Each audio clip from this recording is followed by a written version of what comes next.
pé ọkùnrin ló máa bá wọn solve problem ayé wọn. A whole lot of women believe like that the solution to their problem will come from a man, from having relationship with a man. And I kept on saying it. The value you build for yourself is what matters. You know, I relate with different kind of people, and I used to tell people you don't have to experience something personally before you teach or talk about it. These are the type of people I talk with. And one thing I have seen in Miss Ifaya's life is that there is no day that I see her that she's not better than yesterday. She's always better. Where I met her, we were actually working as a non-governmental organization. Suddenly, I got to know that she's now the head of a school. She's headmaster. So one of our friends put to bed. So I was thinking that she will come for the naming ceremony, and I was asking her, how is the school? She said, school. Okay, I come to school. I've started entrepreneurship and financial education. Money, I just carry my chair and I sat down. She has come to a stage whereby she become better and better and better. You know, I invited her today because I needed to let her to teach me some certain things, because that is how life's supposed to be. Add value to yourself, become a better version of yourself. Ọkùnrin kankan ló máa bẹ́ẹ̀ solve problem, even if you're a young lady. Ọ̀pọ̀lọpọ̀ ọkùnrin tẹ̀ máa wá. There will be a lot of men. Àwọn oríṣiríṣi ọkùnrin. There are even some that will come and give me 2,000. Wọ́n wá rò bí pé, hey, ìyá ń jobìnrin o, especially if you are divorced and you have children. Hey, Ọlọ́run mọ̀ ṣàánú yẹn. Some of them will come and give you ike ọ̀dà rice kan. Yóò wá ló bí pé òun lè. Hey! Olóògùn ni o. Orí ìfẹ́ tí bá sọ ẹ̀mọ̀ when I gather information. Mo ti ṣe drama lé wa hùn. Mo ti fi omi, mo ti dálé ọ̀rẹ́. This one is like ará ilé mi fa. Ará ilé ta lè pè ní bí distant cousin in my family house. Kí n ìfẹ́ dákọ̀. My family àbí àwọn bọ̀dá ládùúgbò lé. Ọwọ́ abúmi nìkan orò bí pé I hate to be vulgar. Mama hate to but ìjọ yẹn mo sọ̀rọ̀ àbí kan dààmú yín ni. Mo máa administer questionnaire. My children tí máa pe questionnaire fáwọn èèyàn, I will go to offices because I needed to gather information. And you see, it's just a privilege that you are here today. Nígbà míì tí n bá ṣe topic, people will be saying, how does she know all of this?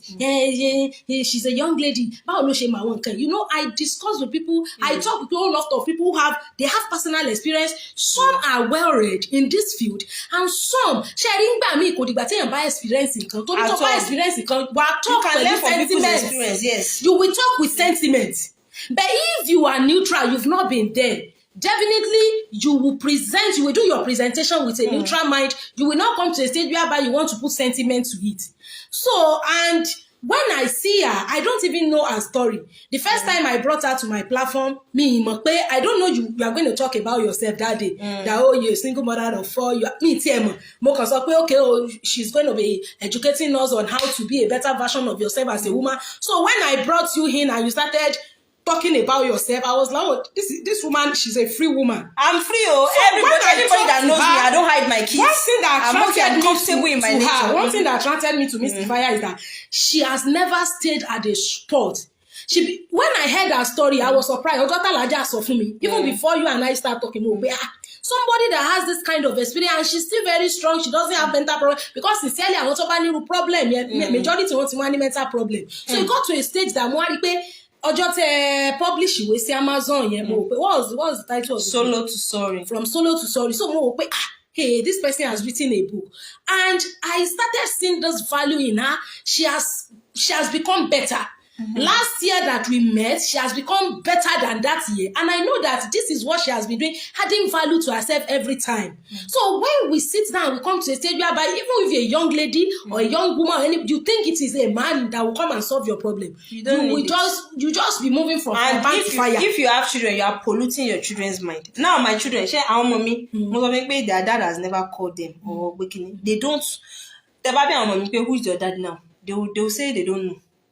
Yes, and why? Because wọn lè sọ pé mọ́ èmi pé ẹni tí mọ́ èmi fẹ́ nẹ̀ àbí bóyá ọkọ mọ́ èmi ni. They don't intro ọkùnrin kankan yóò wọnú yàrá mi apart from my younger brothers or my elder brothers tán jẹ́ àwọn bàbá pé àwọn step brother mi. They don't know pé kọ́kọ́ àwọn single mothers mi tó lè bá fẹ́ ọ fún oṣù mẹ́ta ilé yóò fọ́ ọdún fún oṣù méjì. My children don't know me with any man. So they don't know me with any man. When you left, they don't know me with any man. What gave you? No, you have to buy the book.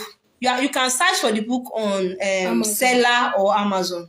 from grass to grace, solo to soaring. Ma upload the picture. Now the point is, any nǹkan tó fún yín ní confidence was your past life. Pé since ẹ ti ṣiṣẹ́ rí, ẹ ti wà okay rí. Yes, but ẹni tó fi ẹni tó bá wà bíbí àbẹ ẹni tó bá ní anybody, the fear is there. I was afraid, Aunty Bose. Pé no, the finances. Pé títí fífọkọ yẹn, you feel it. Pé èmi náà fẹ́ fọkọ kìnìkan, but when God is with you, you will not. Tọ́lọ̀ bá ní ẹ lò nǹkan fún ilé ayé, you will not step up, because maybe, for example, let's say somebody had come up that time and I like the person, and maybe I would have fallen into that trap. Maybe, but I'm so grateful to God that I did, because now, as I am now, presently now, I know I'm not ready for any marriage. relationship. I'm not ready. I want the billions in my account already. You know, it's not as if to be arrogant to my husband. You are ruling out the opportunity, or I'm not ruling out the opportunity. I know that I can still have a fulfilling marriage. I can have a good man, and I can be a very submissive woman. So, I'm not ruler that fact, but it's just that I know that my children still need some level of upbringing. They still need me, because when I get married to another man now I have a husband. Now, look at their number. Because I administer questionnaire to some sets of single. How do you want to divide yourself? So you let that children to grow. For I get to know, the man himself is a big baby on his own. Thank you. I like to understand. He's a baby. So and my children needs me. They don't have a father that can pay attention to them. Even that way, so who takes care of the children when you go and they are with my grandma? Attach yourself. They are with my grandma. No, I'm trying to say.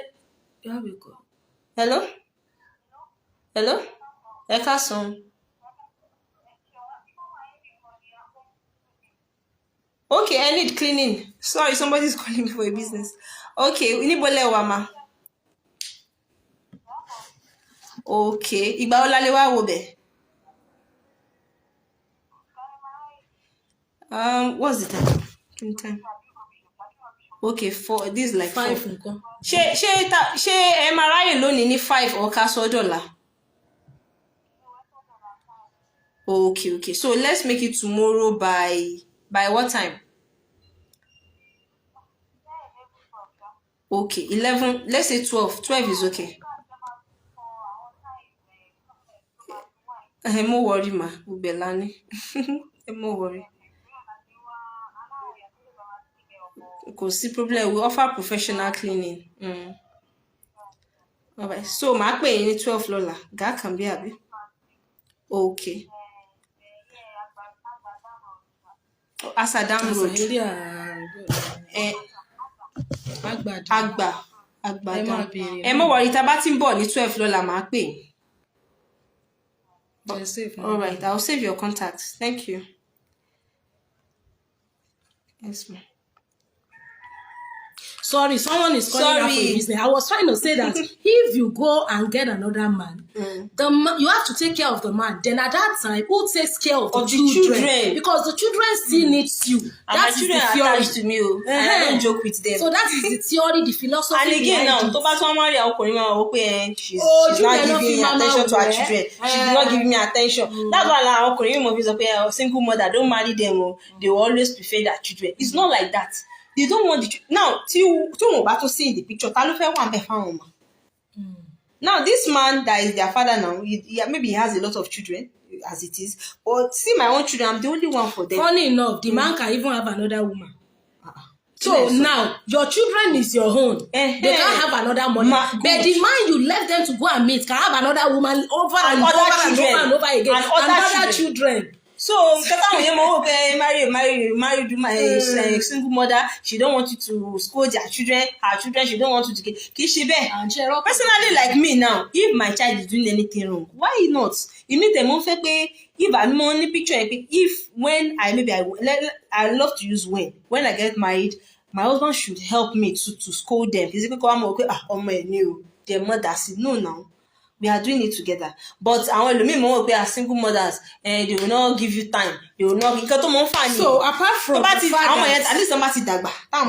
To be at least maybe 8, 9 or so. Then at least bí àwọn àgbààgbà yẹn táwọn náà bá ti wo bí ẹ mọ̀ àwọn kíní yẹn ó tún lè attention yẹn tún lè reduce díẹ̀ wálé ní pay attention sọ́kọ and you can even leave them fún àwọn grandma báyìí. You understand? You shown them that attachment and you bonded enough already. So apart from the fact that you said because you've been hardworking before was part of what motivated you to and àti bọ́sẹ̀ ní parọ́ àyà mi já o I was afraid but nǹkan tí mo túmọ̀ ni pé mo mọ̀ pé ẹ̀rù pé Ọlọ́run bẹ́ẹ̀. Then mo fẹ́ mention kinní kan. I want to give one secret out. I want to give this special something. Solo to Soaring. From Solo to Soaring by Aliyu Kafayat. That's the name of the book. To Soaring. SOARING. So secret kan mo fẹ́ leak out lónìí. Nígbà tí mo ń jump from one job to another, tí mo ń job mo pé gbogbo iṣẹ́ yóò pè mí, tí mo bẹ̀rẹ̀ sí ní build page mi Aliyu Kafayat, and I also have this smart girl cleaning services and smart girl finance on Facebook, TikTok, gbogbo ẹ̀. Pé online, if you are doing anything online, it takes time. You are building a house. So bí ẹ̀yin nísìnyí ẹ ti build a land for years, understand? Bí èmi ní okay, I started maybe middle of this year, mi tí mo rówó yẹn dáadáa. Okay, mo wá pé kí ni mo lè ṣe? Instead of me to go back sí iṣẹ́ tẹ́ pé màá jókòó látàárọ̀ títí dago 4, wọ́n á mọ̀ san 40,000 àbí 50,000 kan tí ò tó mi. Mọ̀ kan tí mo ṣe? Mo bẹ̀rẹ̀ sí ní rìn àwọn laundry houses, àwọn professional laundry houses ni o. Tí èsì àwọn laundry house tó mọ́ ń gba 200, 250. Ọlọ́run bá ń kẹ́ bàbá mi ní laundry house GRA, Mr. Adéwùmí. Ibẹ̀ mo ti kọ́kọ́ bẹ̀rẹ̀. Tí bá forú gáùn yìí fún, mo lè gba 250 àbí 150. Tí bá fọ fìlà yìí, mo lè gba 100 naira. Ìgbà tí fi sí owó ọjọ́ kan tí bá fọ sọ fún, mo lè gba 8,000, 5,000, 6,000 bí mo ṣe ń gbà lójoojúmọ́ nìyẹn. Ìgbà tí màá yóò wá ṣí nígbà kan, ó wò pé ọmọ yìí mo tún wá yá bàbá lówó, bàbá ní mo mọ̀ nídìí owó bàbá mi tí wọ́n á yàn ọ̀bẹ jẹ ìyá yín 50,000. Ṣáwọn kan náà sanwó fún yín. Wọ́n sanwó oṣù, wọ́n sanwó daily yẹn. But èmi ò mọ̀ báwọn náà ṣe ń náwó ẹ̀ pé family man ni wọ́n tún wá ní èmi rè jọ ẹ̀ pé mi it's not the only thing I'm doing now. Mo ṣì láwọn I have books I'm selling on Amazon. But pé kí n kàn mọ́ jókòó pé let me still make extra income, but I want to be making the kind of income that pé mi ní mo sáré jí láàárọ̀ ní 4 jìgìjìgìjìgì màá wé ọmọ 4 màá dáná màá sáré ìgbọ́dọ̀ létí wọ́n yọ owó tí n bá létí ibi iṣẹ́ màá tún dé ní 4. I understand mi ìfẹ́ lifestyle yẹn. Mo wò pé I want to be my own boss. Okay, time tí màá mọ jí ni okay ìwọ mo fẹ́ bọ̀ fọṣọ ní dé ní 10 wá sọ kalẹ̀ títí 2 màá ti fọṣọ tán ó fún mi ní 6,000 5,000 mo gbà sápò pé mo tún ti lọ lẹ́nu mo tún lè ṣe nǹkan mi. And if you calculate the money I make in a month kódà báńkà mi ò gbà. Lórí aṣọ fífọ̀ iná. Yes, and sometimes kèké sojúmọ́ mo tún lọ ìjọ tó bá wù mí ni. Tí ní branding gbà. Tí bẹ̀rẹ̀ branding that was like let me say 5 months ago. So mo wá ṣàṣe gbogbo ìgbà yẹn mo kọ́kọ́ ṣe bẹ́ẹ̀ ìgbà tó yá bàbá mo tún wá yá bàbá lówó ìgbà tó yá bàbá bá ní owó yìí ìgbà tán calculate owó tẹ́pẹ́ èmi nìkan gba bí 100 lórí wọ́n bá ṣe kó yẹ kó pa wọ́n lára but he felt like this girl she's making money kìnìkan wọ́n láwọn fẹ́ tọ́lẹ̀ sí salary mo lè mi ò lè gba salary sí. Salary yẹn ò lè. Ìwà mo jókòó with my kids mo jókòó láti time kan it's not convenient. That's why if you're a single mother here salary work will pay single mothers. So if you're a single mother, salary work does not pay. Just start entrepreneurship, start something. It does not pay. So because mo wá ṣe pé máa yẹn bó ṣe wá sponsor wá ta púpọ̀ tó mo ṣe push mi pé mo ti ń gbowó jù pé kódà táwọn bá gba small àwọn ebi tẹ́tẹ́ ní ebi ń pa yẹn àwọn obìnrin míì kódà obìnrin míì wà lẹ́ pé wọ́n lè fọ aṣọ gèlè mọ̀ ẹ sì lè mọ́ fún ju 2,000. Àwọn obìnrin míì tán ṣiṣẹ́ fún mi nísìnyí wọ́n ti sọ experience wọn láwọn lọ ṣe ọlọ́mọ ọ̀dọ̀ kò sí ọ̀rọ̀ tán ní sọ sáwọn tán 600 náà fún wọn látàárọ̀ títí dalẹ́. And tí bá rí anytime tá bá ní contract post cleaning construction anything nísìnyí I pay per day 3,000 sometimes 4,000 and I'll still feed them. Ẹ̀dẹ̀ máa ń kó àwọn èèyàn tó máa ń pọ̀ lọ. The least contract tí mo gbà lately is maybe 3-4 people. So the point is ìgbà tẹ́ ẹ kúrò yẹn. Ìgbà tí mo wá kúrò lọ́dọ̀ máa yẹn tí mo ṣe lọ́dọ̀ ex-husband. Ìgbà tẹ́ ẹ kúrò lọ́dọ̀ husband. Iṣẹ́ náà ni mo ń hop around but Ọlọ́run ò dá àwọn ìdùn kí n má parọ́. Ìgbà yẹn I have to be sincere. It was not easy. It was not a lot of stupid men. Wọ́n wá stupid men tó mọ̀ sọ̀rọ̀ dédé they want to entice you with stupid money. Tẹ́pẹ́ ìgbà mi ò sì bú sẹ́kún. Ní ọ̀sẹ̀ ìkúrọ́pọ̀ wọn fẹ́ ọ wọn kàn tọ́jú ọmọ rẹ tún rán mi létí ó ní bọ̀bọ̀ kan kí lórúkọ rẹ̀ yìí òun ti wà tọ́jú ọmọ rẹ̀ irọ́ ni. ṣé wàá rí if a single mother the first thing tọkùnrin tó bá ti kọ́kọ́ rí ọ báyìí nǹkan alákọ̀ọ́kọ́ tí ó kọ́kọ́ mọ̀ sọ ni pé màá fi ọ ìtọ́jú àwọn ọmọ rẹ̀. ìyẹn ló tẹ̀ fi wọ́n dún àwọn single mother yẹn. ṣé wàá rò ní pé ọmọ ṣe rí mi yìí ó lè entice mi pẹ̀lú fífẹ́ pé fi ọ. ẹgbà nítorí Ọlọ́run. So in fact ẹlòmíì abímọ mẹ́jọ bàbá mẹ́jọ ìfi ọ mọ wọrí sísí tí ò ní bùkátà gan. ẹ̀dá ti rí lára rẹ̀ tó pé òun kò tí ì ríra rẹ̀ tọ́jú. òun kò tí ì jẹun. òun kò tí ì ríra rẹ̀ tọ́jú. ibi gan pọ̀ gan. So gbogbo kíní yẹn ti kọjá but it's not easy to be sincere. Kò easy gan, kò easy at all. It's not easy to struggle alone and to become but nǹkan yóò kan tó really help me. One thing that helps me so much aside from God who is our ultimate helper, one thing that helped me was that I always read. I'm always learning. Mo kọ́kọ́ kọ́ tailoring. Gbogbo nǹkan tí mo bá dẹ̀ ti dáwọ́lé báyìí I get very obsessed. Mo wà obsessed pẹ̀lú gbogbo nǹkan tí mo bá fẹ́ ṣe. Tẹ́ pé tailoring gbà yẹn ẹ máa rí gbogbo YouTube mi màá mọ browse gbogbo tailoring kìíní mo ra small tailoring machine mo tún ra machine gbogbo mo mọ tètè rí náà lọ́wọ́ wàláì and ìyí ọ̀nkọ́ àwọn ọmọ yìí tí mo sọ yẹn náà dáadé mo máa yẹn try wàláì kọ́lọ̀ bá mi kẹ́ àwọn náà kọ́lọ̀ bá mi kẹ́ wọn sí so gbà mí tí bá tún meet wọn wọ́n rí pé this girl she has that vibe so tí bá tẹ̀ meet wọn ìjọ dáadé mo fẹ́ ṣe freelance mo fẹ́ ra laptop èló ló wá ti ní you give me torí gbogbo wọn mọ̀ mí tó yẹ mọ́ wà tí ò dákẹ́ wá ní ẹ fẹ́ kó lọ́dọ̀ ọkọ they know me as the kind of person I am even sometimes tí ó sọ̀rọ̀ sí yàn tẹ́yìn ó dákẹ́ bí dìde ni so I think that was one of the things that made. So that means that his people know. They still talk to me. In fact, one of àwọn àbúrò ẹ̀ náà ṣí group kan recently she added me to the group. So they know me. gbogbo ìgbà yẹn àwọn ò lè bá wọn sọ̀rọ̀ kí wọ́n. And if somebody is a narcissist they cannot talk to him. Okay. You tell them to stay out.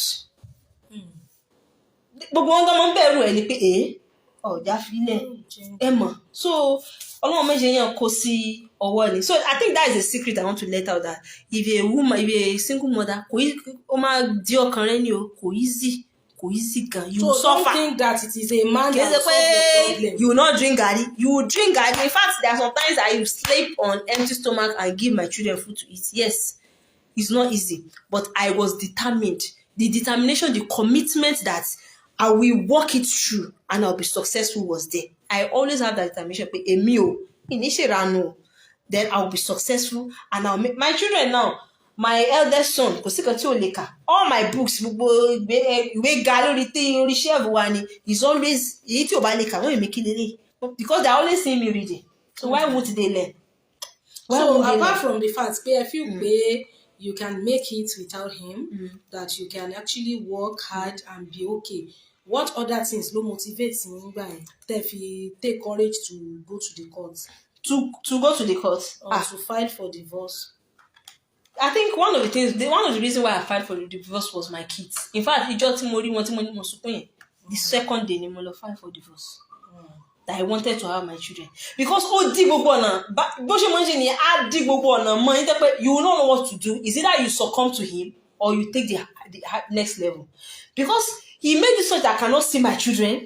Even that day, they are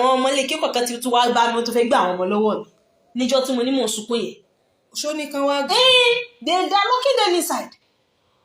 My family want to lọ baba. Kò sí kankan wọn mọ kankan tán lè ṣe mọ́. Àwọn family ti tiẹ̀ náà, àwọn náà they've talked to him, they told him àwọn mọ kan. Kí ni mo wá ṣe?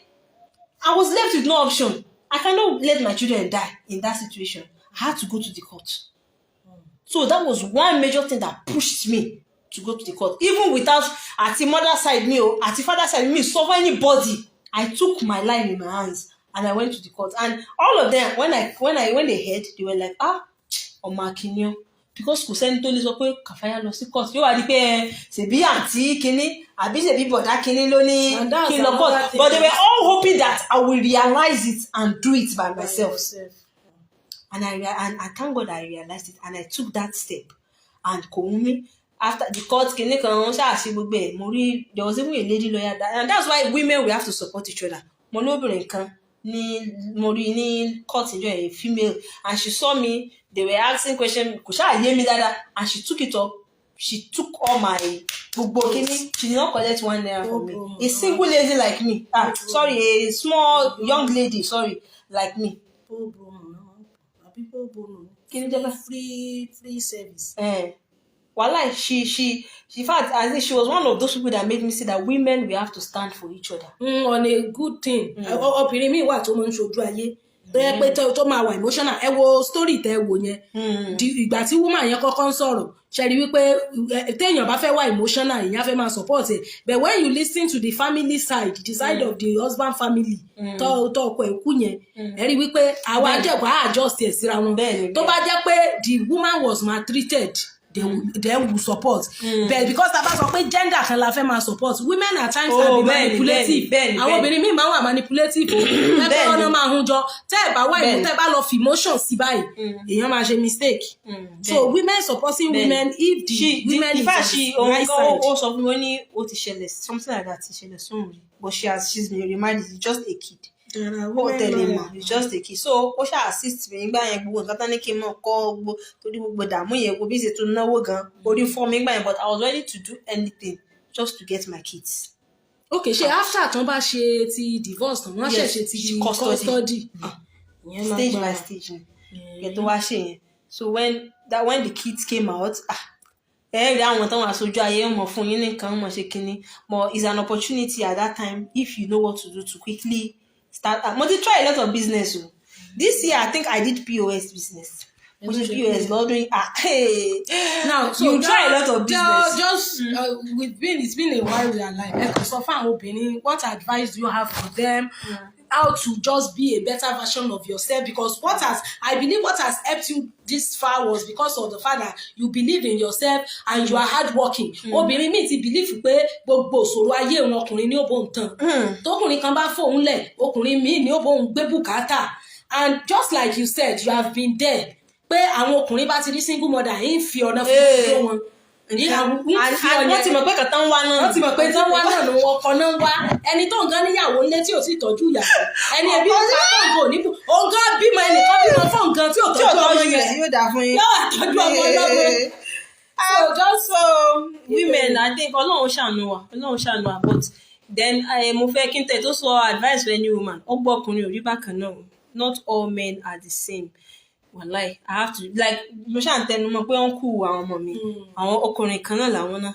And even while on my journey as a single mom, mo tún lọ́kùnrin kan tí mi gbọ́dọ̀ mọ́ salute that has been a major factor. It's not even in Nigeria, but so gbogbo ọkùnrin ò rí bákan náà, so we cannot say àwọn ọkùnrin ò dáa àbí kíní. I want women to wipe that out. They are good men, and ó láwọn ọkùnrin tán fi ṣàdúrà fọkùnrin, ó sì láwọn ọkùnrin tí máa ń jẹ́ kára ṣépè fáwọn àwọn ọkùnrin at the same time. So men are not all the same. They are good men. There are men that will make women shine, and there are men again that won't reduce women. They will want to reduce a woman to nothing. There are men like that. They want to just kill her lights. So and another thing for women is that let us believe that we can achieve a lot in life. I hate that statement of obìnrin ni mí. No. Obìnrin náà lè ṣe nǹkan. Okay, I have a cleaning business now. Bá a ṣe wà, bí mo ṣe wà lọ́dọ̀ èèyàn mélòó ló ti pè wá fún contract?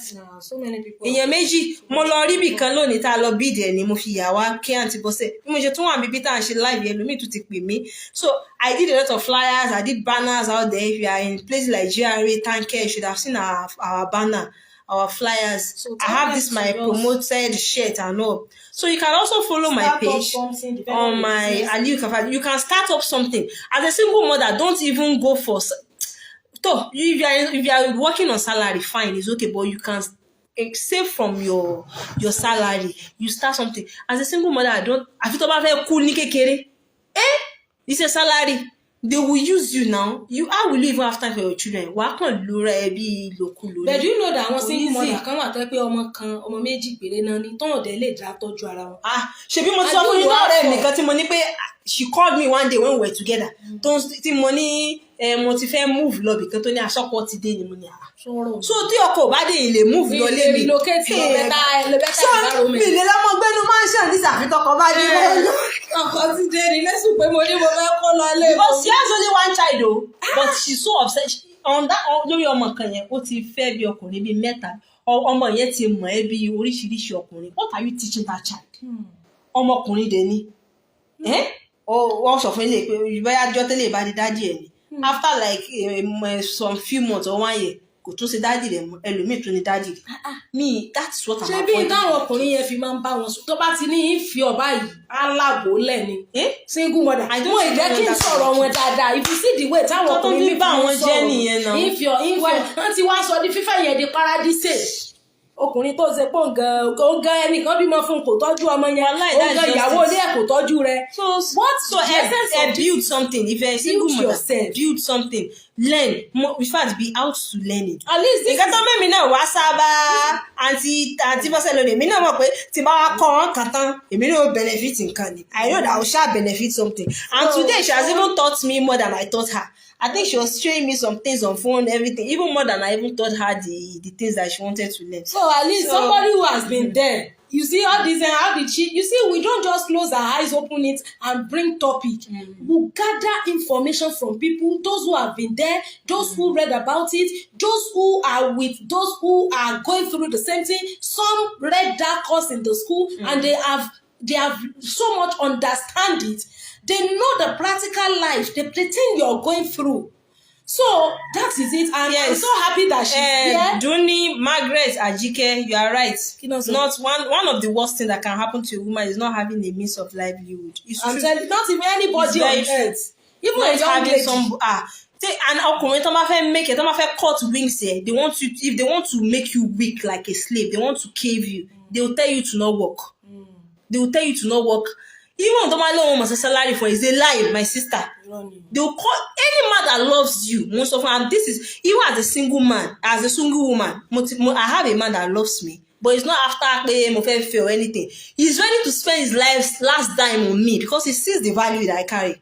Erugan, emi gan, I make kigan, ungan le rotu mo back pé ọmọ yìí mo jẹ́ kí n lose you. You understand? Àmọ́ ti sorry mo ní value. Ọmọ yìí mo jẹ́ kí n lose them because he knows that I have this confidence. Kò síbi tí n léwọ̀. It is value. There's nothing I cannot start and do with my hands. Alẹ́ lomi àní àti bọ́sẹ̀ ṣe máa ń ṣe matchmake máa ní rárá. Ẹlòmí àti send picture. Òun lọ mú òun nídìí òun fà ìwọ̀n òpó ra àwọn eléyìí. Àìmọye òbò àìmọye ìdí ọkùnrin kí ló ọkùnrin. If that is the only thing you have to offer a man, he will just use you and dump you. Wallahi, what happened? What else? What can you offer? What next? Ó ti sú wọn now. Ṣé wọn nìkan àìmọye òbò. So have something to offer. I think that is just it. Have something to offer. Be a woman of value. Learn. Àwọn obìnrin ò kí fẹ́ kàwé. Tẹ́ bá lè kàwé, ẹ lè mọ̀ learn a lot on YouTube. Listen to videos. I always encourage women that I don't want to read to listen to podcast, Spotify. Personally, I have my own podcast that I do every week. Smart Girls Knows Podcast.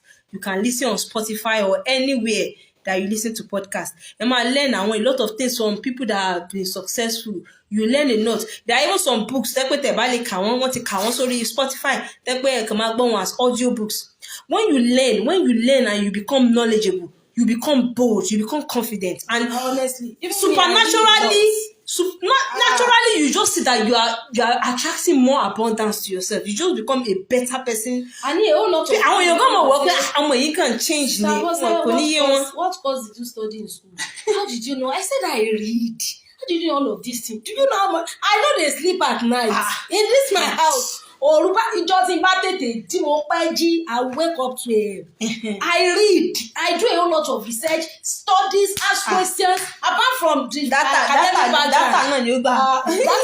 and when you gather knowledge, you gather information, people will not deceive you. The level of deception will just be, it will be minimal, to be zero. And tell me that somehow when I'm knowledgeable. When you open your mouth, they will see it. They will know. Somebody will come and a man will now say, because they're single, I want to marry you. However, I want to marry you. However, you doing? Yeah, possible. Tèmi àti ọkùnrin kan bóyá ó fẹ́ toast mi ní tẹ́lẹ̀ bóyá mo wá ń try àti màá wá ń sọ discussion kan mo wá ń sọ kìíní kan yóò dá kí yóò kọ́ ọmọ wò mí báyìí ọ̀rọ̀ ọ̀nà toasting ọ̀nà kò ní lè sọ mọ́ rẹ́rù ọmọ bá pé ọmọ yìí rìhásà tó ń ṣe yóò wúlò eléyìí pé orí àìfà pojú gbogbo eléyìí ọ̀yẹ́dẹ̀ àìrèdè honestly you just keep the toasting by the time you introduce your business to him. Wàláì ó kàn calm down. Irọ́ náà ni òbò náà ni o kì í ṣe pé kíkan ẹlòmíì òbò ni ó tẹ̀lé kan ẹjọ́ kẹjẹ ń pa yín lẹ́rìn dráìvà ní ṣe o àmì mi náà ọ̀nà sànù èmi náà gbowó rẹ̀ ọ̀nà sànù mẹ́kọ́ tó yìí torí ẹlòmíì ọmọ tí pé kó lọ yóò sàmọ ẹlòmíì eléyìí ò tẹ̀tún mọ̀ pé ó ní ìdájí irú lọ́ọ̀bù òṣìwò nù 5 wọ́n ti pè mí kí ló dé the last time tó pè mí là ẹ dákun torí Ọlọ́run kí ló dé o pè mí lálẹ́ àná mi gbé mo jí láàárọ̀ ò ti sáré pè mí kí ló dé jọ torí Ọlọ́run ṣóun disturb mi mo náà wọ́n disturb mi jọ kí ló dé mo ṣe hango àtijọ́ òkú wá pè mí kí ló dé ìgbà mi máa tún béèrè owó bóyá tí n bá ti béèrè owó bóyá ọmọ sá lọ ọ̀dí sá lọ kí ni wà ní wàhálà. kò sọ́kùnrin kankan tó fẹ́ẹ́ fẹ́ single mother tó o bá níṣẹ́ lọ́wọ́ kó wà ó mọ̀ kó máa add value kún ọ bó ti ṣe recorded yẹn rí. ọkùnrin tó bá fẹ́ single mother tí ò níṣẹ́ tí ò lápá olóṣì gan. olóṣì ló ń gan ó fẹ́ most of the time wọ́n fẹ́ báwọn single mother wọ́n fẹ́ bàtì ó tún á fún ẹ lóyún á tún sá lọ.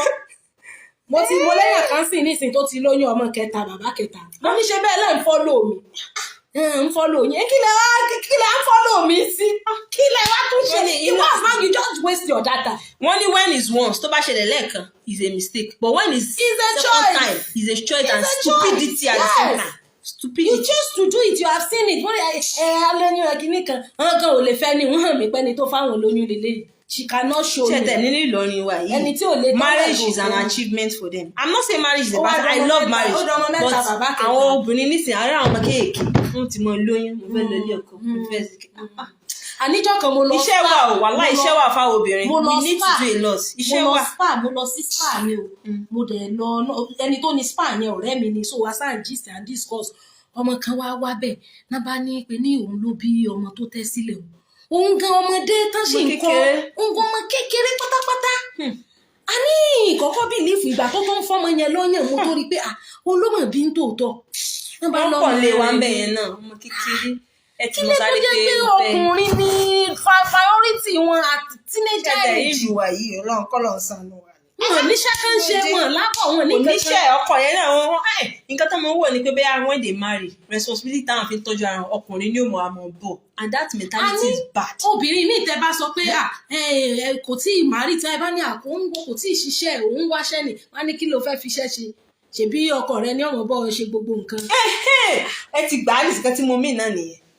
irú ẹni tó graduate tó self tó dé tán ní kí ni next thing báyà òun máa wáṣẹ́ náà ní rárá ọ̀ ní wáṣẹ́ ọlọ́ọ̀rẹ́ máa rìn ní o sọ̀ọ́ ní ṣiṣẹ́ ni ṣe sàtífíkẹ́ẹ̀tì lọ́nà òbújẹ́ èmi ti rí first class graduate tọkọ ẹ̀ lè jáde ó ní òníṣẹ́ a graduate of first class ó ní òṣìṣẹ́ ọjọ́ yẹn mo lọ sọ́dọ̀ ọ̀rẹ́ mi ìyá àmà so kọ́ wa wọlé sórí ẹ̀ ìsànbẹ́ni sórí fóònù ìsànbẹ́ni yẹn sọ̀rọ̀ pẹ́pẹ́pẹ́ ó sàn sọ pé àwọn èèyàn ní owó oúnjẹ làwọn ń wá báyìí àwọn owó pátá bóyá kó kiri lọ sáwọn schools nǹkan ó sà sọ̀rọ̀ ó bá ní à ń bọ́sẹ̀ abẹ́ fẹ́ ra pátá ni mo ní kí ló dé ó ní ọ̀rẹ́ òun tó pè òun yìí Ògbómọ̀ṣọ́ ní gbé gan kò gbé lórin wípé òun àtọkọ ẹ̀ ní misunderstanding pé ọkọ ní òníṣẹ́ pé first class tó dẹ̀ gbé jáde LAUTECH pé kò mọ̀ pa business academics feed yẹn ni olówó àpèsè òǹgbà tó di wàhálà tọkọ ní òníṣẹ́ àwọn èèyàn ṣáàbà dá owó díẹ̀ jọ ó wá ń ta undress bra àtàwọn aṣọ ọmọdé kéékèèké ó wá ní kóun bóun advertise ẹ̀ mo wá ní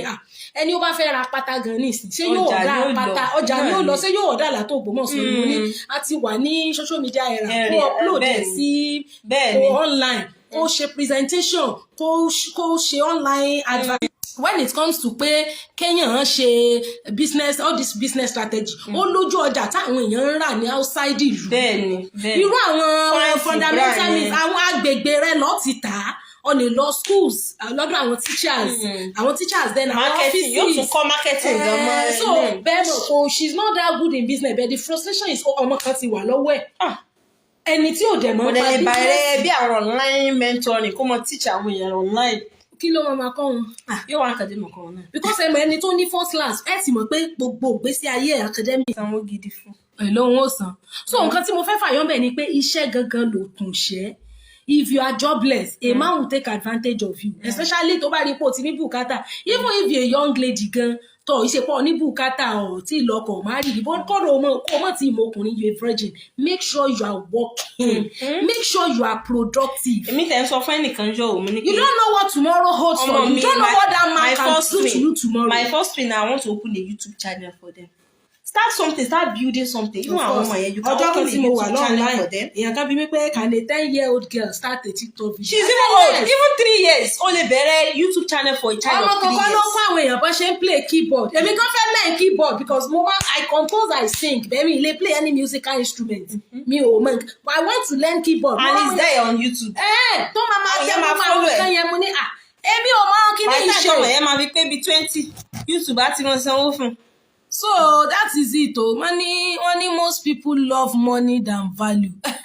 Value yẹn no dey were important. It is value that will bring money. During Margaret, why don't you go back as a first class graduate to go and lecture? Ṣé wọ́n dédé mọ́ lecture ni Miss Margaret? Ẹ bá máa fún yàn ṣẹ́ ni. Ṣé yóò dédé lọ mọ́ lecture ni? Even we that we have masters PhD ṣé yẹn ṣọ́ is not automatic now. Bẹ́ẹ̀ni àìmọye masters tó ṣòbó sílé. My long time tí mo tẹ̀lé káwọn yẹn mọ̀ ní síbi you see that iṣẹ́ is a traditional thing. Ó yẹ ká ti look beyond iṣẹ́. Ṣé ẹ ti ẹ̀rí iṣẹ́ Nàìjíríà sí kódà kó ní PhD if you don't know person you go pay for house with your doctorate. And how much are they paying you? Even as a business, bẹ́ẹ̀ ṣe ń ṣe YouTube, tẹ̀ ṣe mo make owó ju ẹni. So why can't she go back and lecture? Ṣé òun ló máa dá school lẹ́tí ó ti lecture? You should learn something else. You can learn content creation. Start live and TikTok. You start a page. You start something. Passion na fi ń kàwé Nàìjíríà. It is passion. In fact, there was a time I went to my prof. Mo lọ rí wọn fún nǹkan kan. Wọ́n wá níṣẹ́ kan tó fẹ́ ṣe. Wọ́n wá ní kí n kóṣẹ́ yẹn fún ọmọ kan tó dé. Ọmọ yẹn wọlé is a guy. Mo rò pé àwọn new fresh master student tó wà lọ́ndà prof. So prof wọ́n sọ fún wípé he was telling him how I was. And this is one of our PhD people and all of that. The guy yẹn wá bí mi pé our prof said you're rounding up your PhD. Mo ní ó ní ṣe lecture ni mo ní no mo ní mi tiẹ̀ ní much time for lecture ni. Only why are you now doing PhD? Money passion laughing kàwé. It's not because I like knowledge. I like education and I want to learn. You see people having 3 masters, 4 PhDs, 2 PhDs. It's not because of it, but because of the knowledge. Knowledge la fẹ́ acquire. So if you even over get lecturing, you have PhD, you get lecturing today, they can't pay you 200. They can't pay you 200. You know where you are even fortunate? You are learning the theoretical aspect and you are practicalizing it. So the point is, most of the people that are getting the knowledge, they are not doing anything with it. The most courses in Nigeria, the job doing anything. Imagine in Nigeria, you study international relations, you study interrel. Most of the course that are in Nigeria, iṣẹ́ ẹ̀gàn sí Nigeria. Kò sí bẹ́ẹ̀. So in total, you start, maybe you teach people to or something. You make something around out of it. You see, the primary reason for going to school is that you want to go and acquire knowledge. Knowledge you fellow acquire. So now the certificate you are given is just like a receipt that this is the proof that you gained knowledge. You gained knowledge and you paid for it and they gave you certificate. That certificate is not an automatic passport to job. Money or job. Or to money. In those days, nígbà tí immediate employment after school wà. Tètè mọ̀ pé knowledge wọn no leverage on. The knowledge you've acquired in the school, òun ló máa fi ṣiṣẹ́ tó máa sanwó fún, kò ń ṣe certificate because the knowledge you acquire is inside of you. Yes. But unfortunately, most of the things don't fa àwọn èèyàn ṣe ń gbà yẹn machine ló ń ṣe ń sìn. That time no ATM, no POS. So bank will employ technology people. Area. And now technology is getting worse. Take over everything. It's getting worse. Yes. So when you have the knowledge, you have to work around it. Make something out of it. Make something out because if you're sitting down looking for who will employ you, for ẹni tó sọ pé okay, kó lọ lecture, ibo ló ti fẹ́ lecture. Kí ló mọ̀ tó ń fẹ́ lecture? But do you know you can lecture without lecturing for salary? You can start lecturing on YouTube. You can start lecturing on Facebook Live. You can start lecturing on TikTok. Honestly. And if you are consistent, you make good money from it. Definitely. This cleaning business, this is a cleaning business. YouTube, multi-long, small. So that is it. And now I'm becoming in fact, more than a professional in it. I have my equipment and everything. So just look for a way to work around anything that you are doing as a woman. Wanting to start somewhere. Miss Margaret to start somewhere. Tó bá gbà ńkọ́. They have to employ her. She cannot just go to a school and say, I'm a first class graduate. Though when you have your first class or 2-1, you can lecture, graduate assistant. But you have to be employed. They have to absorb you. You cannot just go to a company and say you want to start working here. A pastor was telling me, wọ́n ní àwọn wà lọ́fíìsì níjọ́ kan náà ni bàbá kan bá working. Ló bá ní Ọlọ́run sọ fóun pé kóun lọ rèé resign iṣẹ́ òun, kóun wá máa ṣiṣẹ́ pastor bí. Aláwọn ní God told you to resign your job and come here to come and be a pastor. I hope you've not resigned the work. Ọlọ́run ti resign yẹn. Ọlọ́run ni you need to go back to that God that spoke to you and talk to him, because our own God here knows that any man or any pastor that will pastor in any of our congregation must graduate from our school here. Wow. We have a Bible school in this ministry, and anybody tó bá fẹ́ wà lórí payroll àwọn ó gbọ́dọ̀ parí ní Bible school àwọn, kò bá àti ní PhD lánàá Bible school ó gbọ́dọ̀ ní certificate Bible school àwọn. So àwọn ọmọ bọ́lọ́run ṣe wá sọ fún ọkọ lọ rè resign iṣẹ́ rẹ̀ tọ́lọ́ náà sì mọ̀ pé ẹni tí ò graduate lọ́dọ̀ àwọn ò lè ṣe lọ́yẹ pastor bí. So pé no, it now became ó ṣàní dandan ibi ìlóhùn ti fẹ́ mọ ṣiṣẹ́ ìrànṣẹ́, ibi ìlóhùn ti fẹ́ mọ iṣẹ́ pastor. Wọ́n ní ó dé stage kan àwọn ní láti pe security kan wá bọ́ǹdù ẹ̀ how to kúrò lọ́fíìsì àwọn. Torí àwọn ò mọ̀ bóyá ó ní mission ni ṣágídí ni nígbà tí wọn bá gbà ọ́ tó ní dandan ọ̀ jókòó síbẹ̀. So now to say go and lecture to start somewhere, where do you want, who want to, what if they don't need your service? Wallahi, that is just it. Iṣẹ́ èrò ti pọ̀jù iṣẹ́ lọ́sìn. So they don't need your people service. Are creating, and creation yẹn for you to create for yourself, people are àwọn èèyàn fẹ́ build. That is people don't want to build. They want already made now, things. They just want content creation to start on YouTube or something. People don't want to do. They don't want. It is a long process. And you know tí mo ṣe TikTok education, you need 1,000 followers before you can go live. Somebody said 1,000. It took me just 3 days to get 1,000. People don't even 1,000 followers. People don't even want only one single 1,000. You know how many followers I make in a day? One single 1,000. No, Oroju is the kind of people, they don't want to be consistent. They don't want to do anything. There's a process. Do a personal thing. Create something from within. They don't want. There's a process to success. Can you please do cleaning outside Ibadan? Yes, we can, Mr. Moses. You can check on my page, Smart Girl Cleaning Services. My contact. You can contact me on WhatsApp on 070 0706 772 5511. Is there on my cap? One lady.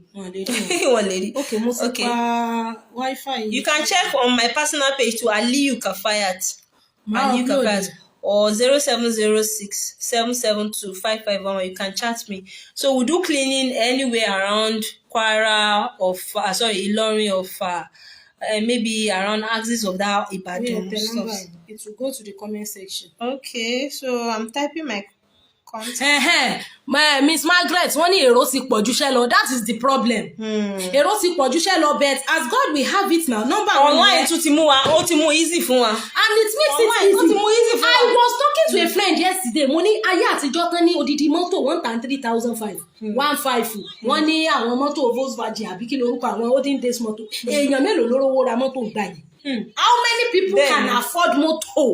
At the time tó ń ta mọ́tò 1,000, 2,000. Bàbá kan ní níjọ́ táwọn ní 1,200 lákàntì. Owó àkáǹtì àwọn pé 1,200 naira. Pé inú àwọn wá ń dùn, àwọn wá ń ga pa, àwọn wá wò pé odidi 1,200 in those days. So àwọn ò pé èèyàn lágbára.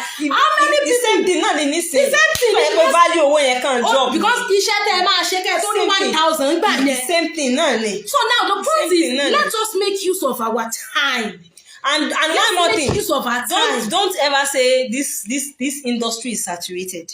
Pé mo fẹ́ ṣe business ó ti saturated. Èrò ti pọ̀jù. Your marketing kan tó mọ̀. What you know and your marketing brings you out. You're unique. Now, kí ni láàrin last week nísìnyí mo ṣe marketing yẹn ó rough gan. Èmi gan ọ̀gá mo ṣe marketing yìí. We did flyers. We did banners, a lot of banners everywhere. I did my shirts for extra people to always wear. I'm always going out with my shirt and all. So your marketing will make you unique and stand out. And what you know about the business, then anything you do, bring it online. Social media. Bring it online. Anything you do, bring it online. Create reels, make our skits, funny skits around your business. People will contact you, patronize you. When you're on the surface of earth, there are a lot of people on earth. There are a lot of people. You will always get your own audience. And they serve okay, for example, someone like me, clean for para me. Okay, clean for me. You cannot still serve everybody because you only need to serve maybe 2% of the people in this world to become a billionaire. You become an employer of labor. If you are going for cleaning business, You cannot go alone. No, you can't. You cannot clean a whole office alone. In fact, you have to go with people. Okay, since I started in this cleaning, why it me she okay? Let me just she business. Can start a business of cleaning so that I can also help other women. Àwọn women yìí nísìnyí tó máa clean for a day they make 3K 4K gbogbo wọn dààmú mi ni mélòó ló ti pè mí wájú yín nísìnyí ẹjọ́ máa ṣe tí pè wá fúnṣẹ́ ni ṣe tí so I'm also helping a lot of women by doing the business. Say TikTok me. TikTok. We should have liked it on TikTok right from the beginning. But we are learning. So just like we are saying, guys, you can start somewhere. Moment of that thing you are doing, turn it to a business. Turn it to a business. Bring it online. No matter any funny to whatever you are doing. Yeah. See, even if it's laundry. Washer girl the washer girl tó wà níta àwọn bàbá àwọn kù mí nílé àkàfáyà àbí wọ́n ni washer girl ni tó bá rí mi nísìnyí ọjọ́ mẹ́ta tí mo wọ shirt mi àbí wọ́n ni and washer girl started like this too. She has a big laundry mat in Tanke and Tanke mẹ́yẹn now laundry mat where you can take your clothes to you wash your clothes. I love smart and hardworking single mothers. Of course nǹkan tó fi ń take advantage àwọn single mothers ni pé màá fẹ́ ṣé ti rí àwọn kìnìyàn ti wá bá àwọn ọkùnrin jẹ́. Once you see single mother fífẹ́ yẹn náà fi máa ń dó wọn wọ́n wá bí ọmọ jọ wọ́n bá ọmọ mẹ́rin bàbá mẹ́rin. The fear of staying as a single mother, what is there? The fear of staying alone. The fear unfortunately they will not stay alone. Èmi náà ti marry. Wọ́n kàn sọ̀rọ̀ ẹ̀ di pé kìíní. You still marry. I'm not afraid of trying again, but and we are not ruling out the fact that we are not ruling out that fact. But add value to yourself first. That which make you to be in that position, work on it first. Irú ẹni tó pé ní kò ní ṣe ń sìn yìí, not considering the fact that she's a graduate of first class. Ó believe pé even though she has the certificate, but the certificate is not fetching her anything. No. It's useless. And it is not her fault. She met herself in this era of no employment after school, technology artificial intelligence. And nǹkan tó yẹ ká tún mọ kọ́ àwọn èèyàn wa nìyẹn. It's not all education. You have to move with time and season. Kò sí bó ṣe lọ school tó. The time and season cannot be neglected. You should always have it in mind that we are now in the technological area, in the area of connection, so you also have to make use of internet, social media, àwọn routes táwọn èèyàn tún tètè ń rówó nìyẹn. YouTube, Facebook, TikTok, utilize those means. In those days, we believe that is when you go house in the morning, that you come back in the evening, that you are working. Yeah, that you are, but you are rich. And you are rich. These days, you work from home. And people say, yeah, she's making money from inside her room. Inside her room, yeah. You understand? You see, you can even be more productive than somebody that go have that's the point. Láyé àtijọ́, I believe pé nígbà tó bá lọ láàárọ̀ tó dé lálẹ́ òun ṣiṣẹ́ nù. Because it changed. But now you work from home. When I was working in MTN office as a customer care representative, we pick calls. I pick English and Yoruba calls. So I needed to go for further studies.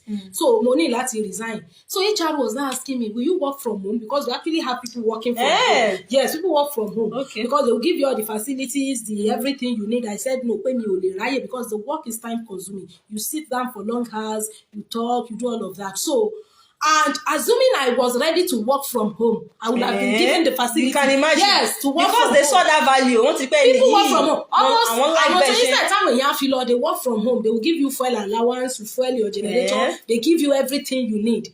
So because it is a kind of job, so technology has made it easy. You don't have to leave your house and come here to come and work. Mo fẹ́ lọ fún further studies ní pé mi ò lè time. So that is it. We have to face the reality of our time. I used to tell people on TikTok that you don't live a life of analog in a digital age. This is digital age. Time and season. Life is lived forward, but it is understood backward. Ó wá kàn wọ́n pé tí máa ti graduate pẹ̀lú masters pẹ̀lú first class ọ̀yá mo ti di automatic olówó. Irọ́ ni o. Iṣẹ́ sì pọ̀. Those days. Automatic ni. My mom told me pé months táwọn parí school months yẹn náà làwọn resume office. I was telling a friend of mine, ó wá ní mọ́mí tó ń tẹ̀ parí school tán fi ń gbowó as a nurse, as a student of nurse, she was receiving salary. Yes. But gone are those days. our sin, we need to face the reality of our time. We need to understand that as much as our parents were there, why no da? Because opportunity time I can sit down in my house and communicate with someone abroad. At all. So, and that is it. So we have to just make use of this era, make use of the time. We cannot sit down and be waiting for a solution will just drop from above. The solution is around us. Continue blaming our political leaders. What are you doing to make the difference? Solution. A time will come that political people will even start calling you for work. You that with your cleaning business now, you think that politicians will not start when they build a new office and they need I started Isakoso, this is my radio program on Gerin FM. A lot of them sponsored. It's just I don't want to make it political. So that come on, job share financial literacy. And you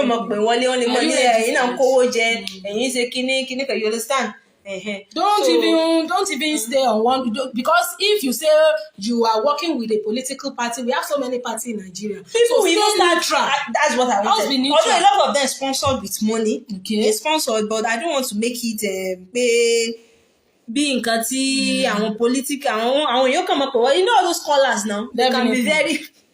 So that is it though, and I just like to conclude the discussion. You said what motivated you to leave the toxic marriage you were was the fact that you thought of the life you've lived in the past, that you were hardworking in the past and you have been earning money, you have been taking care of yourself. So once of far when you're paying, àwọn míì wà tó ṣe pé bí wọ́n ṣe parí iléèwé tán.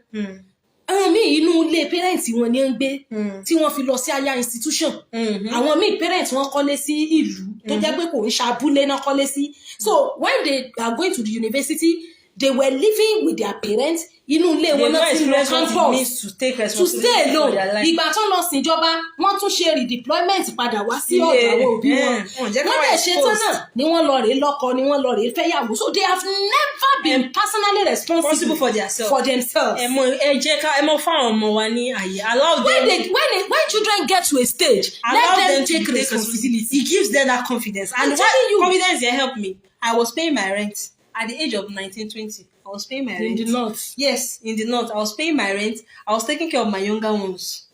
Although we had a lot of my mom's friends, she support sometimes with food and all. But the last salary I was earning, that was how many years ago, was around 35,000. School, she pay Caliphate School in Sokoto. They are still calling me that are you still coming, Emma? So that it gave me confidence. Then there's this thing again. There's this thing called vision. There's this thing. I've always had this vision that I'll be somebody very great. You understand? Maybe it's my imagination or vision. I don't understand. So kini gbogbo ìgbà tí mo fi wà lọ́dọ̀ man yìí that I said I will not work and mo ṣáà ti live life mo ti fẹ́ give up on. So gbogbo ìgbà tí a tún wá separate ẹ tí mo fáwọn pé I can stay alone now. Kini ẹ wá tún fún mi ní another alternative and you can stay alone and become your vision can now become your vision can become a reality if you stay alone. Gbogbo kini ẹ wá bẹ̀rẹ̀ sí ní fún mi boost from nowhere. I started having boost, and one thing that gave me the topmost confidence and tí mo mọ̀ pé let me just go through, and I know was that I did not offend him, and all true. Maybe that's one of the reasons his family. He knows, even him. I was never maybe like a bad wife or rude or boya mo wa se ranu or pe kini e na o mo fun yan lokan bale on it too. But if you know ìwọ tó bá yawo da to de pe o kan fẹ́ kú for the bill, you will know at the back of your mind that èmi no sit down. Èmi náà sì mọ̀ ń gbò lẹ́nu. Ìwọ náà mọ̀ ẹ̀rù sì mọ̀ ń bọ̀, and you suffer. Because God knows how to. This karma of the thing, it works. Wallahi, karma is real. So very me don't wa see WhatsApp gini mo sọ pé me too am kini kan èmi mo sọ pé to him simbe o and say mo sì mo explain that obìnrin. But if you know in your mind that you were the best you could be, so that is all you need. Just talk to your creator. But you have to know